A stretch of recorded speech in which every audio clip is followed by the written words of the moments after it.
嗨，大家好，我是探评书。今天是2025年7月26号。这一期咱们继续聊一聊银行。这两天很多媒体，你比如说财新网，还有经济观察报，都刊登了一些关于银行的业务的一些文章。你比如说财新网昨天它有一篇文章叫净息差收窄，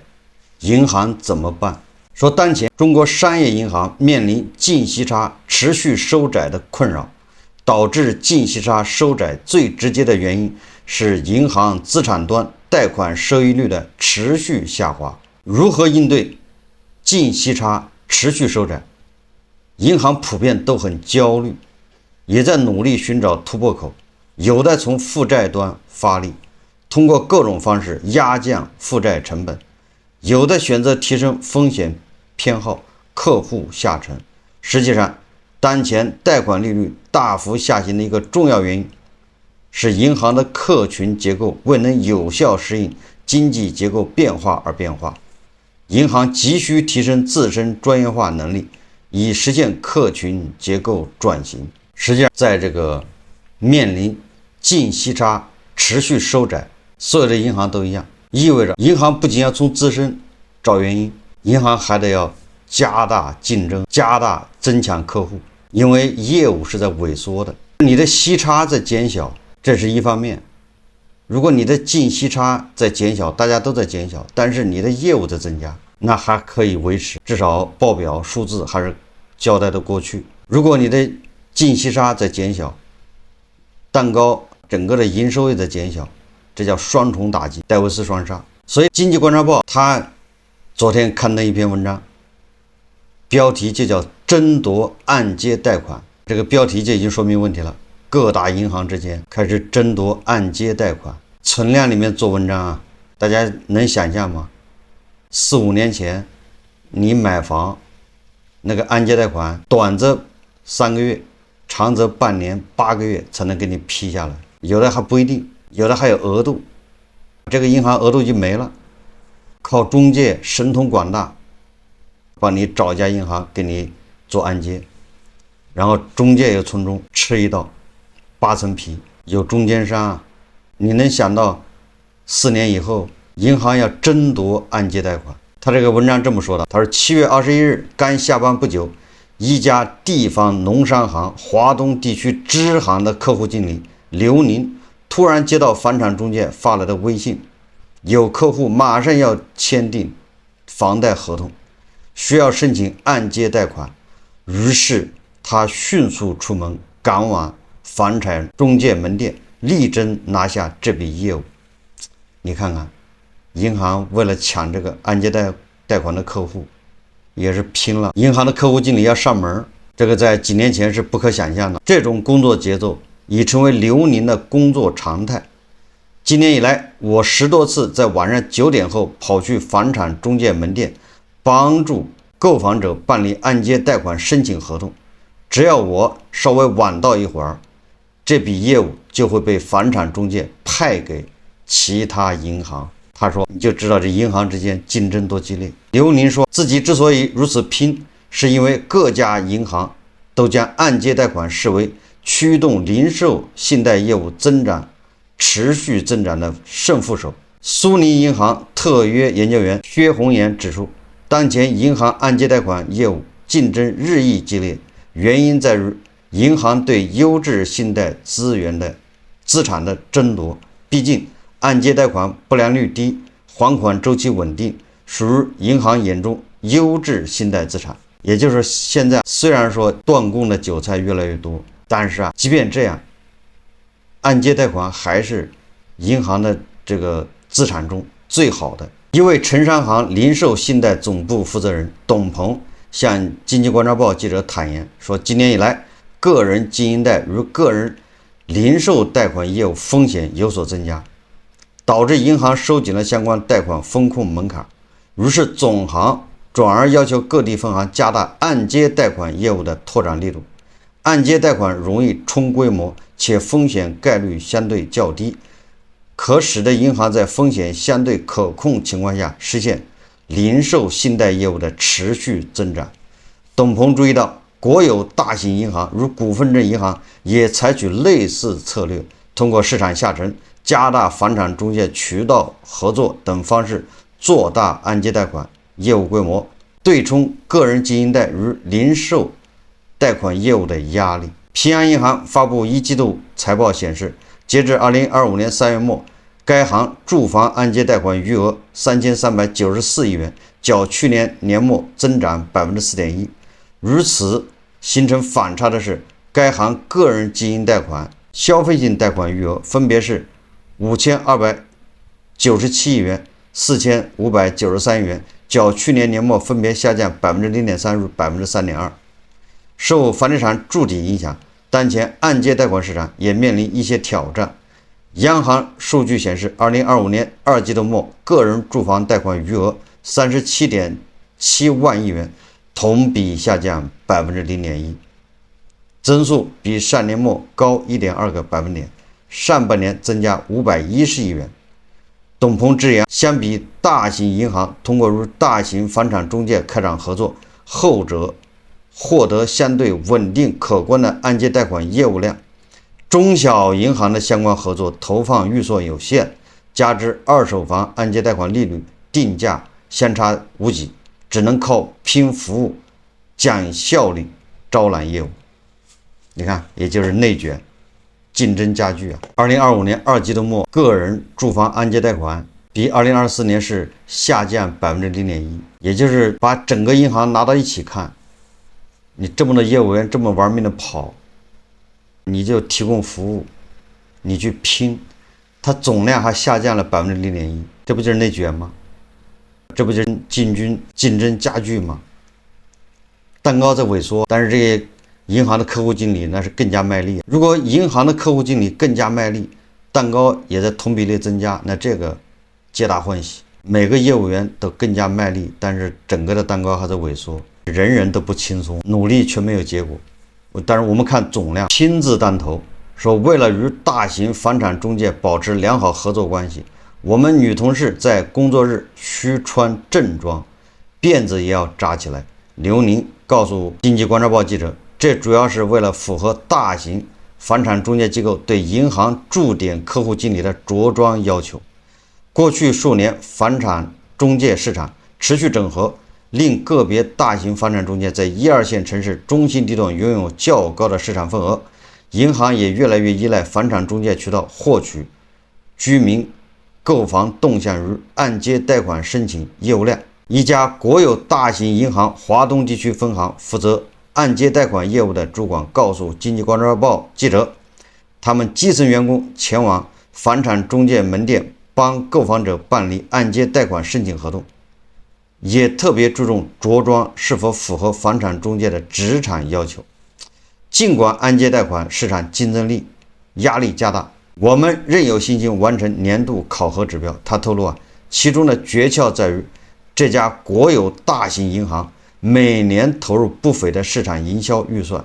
与当地大型房产中介开展线上线下业务合作。房产中介每月都会推荐一定数量的购房者使用这家国有大型银行按揭贷款产品，因此分行每月基本能完成按揭贷款业务考核指标，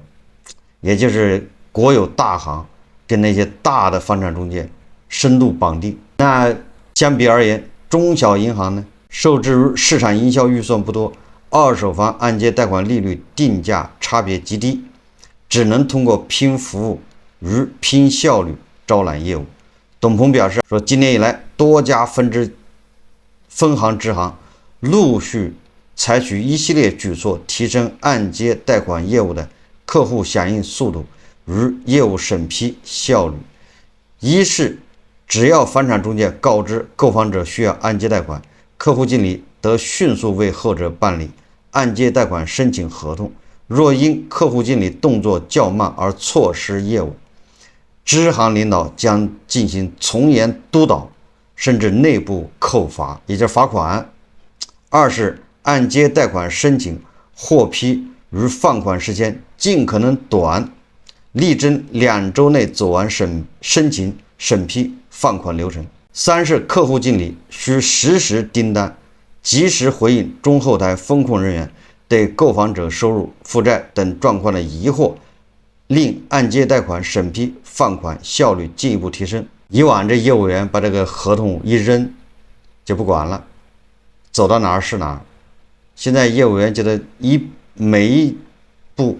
每一个环节都要盯，对吧？在风控审核哪儿卡住了，还得去盯它，还得去做工作。无论是一线基层客户经理，还是中后台风控人员，都格外忙碌。以往可以2-3天处理完的购房者资料补充工作，如今得当天完成。董鹏表示，为了让一线基层客户经理安心拓展按揭贷款业务，部分支行还专门抽调人员负责实时盯单，协助处理按揭贷款申请审批环节、客户资料补充等工作。连不少房产中介都直呼银行够拼，也就是说，银行的这些客户经理不容易，这业务员为了完成 KPI， 那也是拼了。董鹏直言，如此拼的工作态度，的确给银行带来了不少按揭贷款业务量。房产中介也希望银行能尽早发放按揭贷款，并交付给卖房者，从而更快完成房产买卖流程，避免房价波动导致买方突然毁约。现在房价变动大，所以你一切都要以最快的速度完成，否则叫夜长梦多。你再拖几天，买卖双方，对吧，出现变动，这笔业务没了，导致房产中介还有银行叫竹篮打水一场空。一家股份制银行华东地区分行零售业务部人士对经济观察报记者表示，他说，为了在当地按揭贷款业务市场获取更高的市场份额，银行内部持续调拨资金，确保按揭贷款业务的资金额度充足。今年以来，他们银行内部已2次将零售消费贷额度调拨给按揭贷款业务，计划做大按揭贷款业务量，支持零售信贷整体业务持续增长。说来说去，也就是消费贷还有经营贷它的资产质量堪忧，也就是不良率要远远高于按揭贷款。所以各家银行现在又反过来又去盯住房按揭贷款。为了做多按揭贷款，部分中小银行另辟蹊径，比如部分市郊地区的银行支行与当地新房开发商合作，向购房者提供新房购买按揭贷款业务。董鹏表示，部分中小银行还进一步放宽按揭贷款业务的客户准入门槛，赢得房产中介的好感，与更多按揭贷款业务推介机会。具体而言，部分国有大型银行对按揭贷款的风控相对审慎。若企业购房者曾出现贷款逾期记录，或银行通过第三方数据了解到企业家经营的企业因欠款被供应商诉至法律追偿，这些国有大型银行就会选择不放贷。相较而言，中小银行会通过其他维度评估这位企业家还款能力与其他个人资产处置抵债的可行性，发放按揭贷款。什么意思呢？我们说通俗点，国有大行挑剩下的，你这中小银行再去挑一遍。中小银行叫艺高人胆大，国有大行不敢吃的，他去吃，就这么简单。为什么国有大行不挑，不用这么拼？人家有国企这些客户就够了。你中小银行在哪儿搞哪些这么多优质的大客户呢？此外，部分国有大型银行若发现某些购房者所在企业近期频频出现减员舆情，或其过去1年工资收入明显回落，也可能对相关按揭贷款申请说不。而中小银行只要认为这些购房者具备一定的经济实力与还款能力，也会批复按揭贷款申请。大型银行就是国有大行，叫挑肥拣瘦，中小银行那只能吃剩下的渣渣。那还有一些城商行、村镇银行连渣子都吃不上，那吃什么？所以说你就可以看出，越往下那银行的风险肯定是越高。所以为什么那城商行还有什么村镇银行动不动就爆雷？从这儿你也能看出来。这也令房产中介对中小银行认可度上升，纷纷向更多购房者优先推荐后者的按揭贷款产品。刘宁表示，他说在2季度当地房地产成交量有所波动期间，他所在的支行发放了多笔曾被国有大型银行婉拒的按揭贷款，令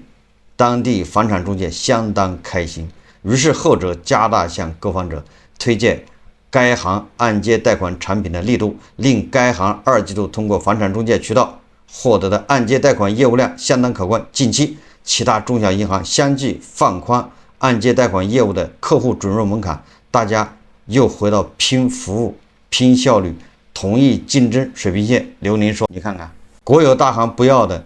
婉拒的，也就是他们认为有风险，那对这个中小银行来说，那都是如获至宝，他们还要去抢。你就知道中小银行的风险有多大。相对而言，中小银行的经营压力会更大。考核的压力，刘宁指出，中小银行基层客户经理在按揭贷款业务如此拼的另一个重要因素是银行内部的一系列考核指标，如竞争压力。今年起，分行每天都会给各家支行发送按揭贷款业务评比数据，涵盖年内各支行按揭贷款最新余额与业务排名。刘宁表示，于是支行领导一看到自己的支行按揭贷款业务排名下滑，就会督导基层客户经理想办法说服房产中介多给自己导入按揭贷款业务量。刘宁直言，最近支行领导又鼓励基层客户经理想办法与新房售楼处员工打交道，争取能在售楼处现场向购房者推荐银行按揭贷款服务。此外，支行领导还天天督导客户经理不要放过任何一个获取按揭贷款业务的机会，比如客户经理可以通过邻里关系了解小区卖房人信息，游说卖房人向购房者推荐他们银行的按揭贷款产品。好处是银行按揭贷款审核放款效率相当高，卖房者可以更快收到房款，如房子置换等开支。也就是让这些银行的客户经理发动身边的朋友亲戚，了解本小区动向，哪些人家要卖房子，就找这些房主去沟通，让房主向买房的、向来看房的人推荐用这家银行放款快。你说这个银行的客户经理都在做什么工作？这么一说，是不是就脱离了那种大家对银行工作那种高大上的这种想象？银行的客户经理要去售楼处跟那些卖房子的要打成一片，还要跟本小区的这些卖房子的打成一片，挖掘用户。刘宁表示，通过基层客户经理的不懈拼搏，原先他所在的支行有较大把握完成年度新增按揭贷款5亿元的考核指标，但下半年分行突然调高新增按揭贷款业务规模的考核指标，导致他对自己支行能否完成新考核指标心里没底。上半年我们已经使出浑身的解数，通过各种方式与房产中介增强合作关系，才在激烈市场竞争中完成上半年业务考核指标。如今面对新增的业务量指标，我们不知道还能采取哪些办法完成。刘宁坦言，经济观察报记者多方了解到，在按揭贷款业务竞争持续升温下，部分银行的客户经理私下向房产中介门店负责人或相关业务人员增加按揭贷款返佣，以此获得更多的按揭贷款业务量。但是此前多地银行业协会发出倡议或自律公约，对银行机构如房地产中介公司、开发企业等机构及相关个人存在的返佣乱象进行重点整治，高评高贷，高评高返，这不就是这个乱象吗？谢宏远指出，随着金融监管趋严，这类按揭贷款返佣行为存在多重风险：一是合规与声誉风险，即银行及相关人员的上述违规操作或将招致监管处罚；二是部分房产中介看到上述好处，可能会通过帮某些购房者虚构个人财务状况，并成功申请按揭贷款，赚取相应的佣金收入，但此举容易衍生骗贷风险。三是银行资产质量存在恶化风险，因为返佣推高了获客成本，可能倒逼基层客户经理放松按揭贷款风控标准以冲量，从而填补自己的收入损失。在专家看来，银行要在日益激烈竞争的按揭贷款市场立足，还需开展差异化金融服务，比如银行向合作优质楼盘开发商提供涵盖开发贷、个人按揭贷款一揽子金融服务，并对该楼盘购房者给予利率优惠或审批加急。此外，银行还可以细分客户群体，针对刚需首套客户推出低首付比例按揭贷款产品，针对改善型客户提供按揭加装修贷的组合方案，通过更全面的满足民众购房加居住加生活金融服务需求，推动按揭贷款业务稳健持续发展。这个专家的建议也是叫正确的废话呀。实际上，我们看完经济观察报的报道，你就知道了，银行就是各种级别的银行，比如中小型银行，那他们的竞争完全是同质化的，你还能有什么差异化？对，你能搞的差异化，别人都会，一学就会。有什么核心竞争力？银行没有什么核心竞争力，银行的核心竞争力就是自己的这个叫声誉。所以在这种同质化竞争压力越来越大的情况下，现在各个中小银行要争夺按揭贷款，必然会出现按揭贷款的不良率会上升，乳木混珠，泥沙俱下。这些客户经理、这些业务员为了完成自己的按揭贷款的量，为了冲量，那肯定很多不符合贷款条件的、不符合风控条件的也会给他放款。那些国有大行不要的贷款客户，这些中小银行都是如获至宝，这就会加剧中小银行的贷款的不良率，它的资产会越来越差。另外，我们退一步说啊，即便你现在你审核的这些按揭贷款，它都是符合条件的，但是随着经济在下行，这些韭菜收入没有保障，有可能裁员，有可能降薪，导致它断供一定是越来越多啊。那你说是国有大行的这些韭菜断供的多，还是这些中小银行的这些韭菜断供的多？显然中小银行的这些韭菜恐怕抗风险能力更弱，那断供的会更多，不良率会上升。所以这些同质化的竞争越来越激烈，实际上就是越推高这些中小银行的不良率，让中小银行的面临的风险越来越大。说明现在这些中小银行想让自己的营收保持增长是非常难的，既要保持营收的增长，也要在净息差减小的情况下，不能让不良率上升。这个对银行自身的考验是非常大的。如何在你的财务报表，你的公司啊，上市银行财务报表，你要让营收一年比一年多，是要保持增长，完了你的利润还要增长，完了你的不良率还不能上升，这些数字都怎么实现？所以你看，中小银行才去玩命去抢这个按揭贷款客户，蚂蚁也是肉啊！以前是看不上，现在是高攀不上。所以我觉得这个银行是越来越到临界点，纸是包不住火的，它什么时候暴露，这个不好说。它还通过财技，通过各种手段来掩盖，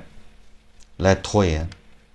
但是迟早是要叫水落石出，而且越往后付出的代价越高，付出的成本也越高，负面影响也就越大。一面是胡适为了维持这个指数在3300点以上，需要银行股，一面是它自身问题重重，压力重重，所以这个银行也难啊。达摩克里斯之剑悬在那儿，什么时候斩下来不知道，我们也只能等着另外一只靴子落地啊。好，这期节目我们就聊到这里，感谢大家收看。如果喜欢我的节目，欢迎订阅转发，也可以在下方留言评论，谢谢大家。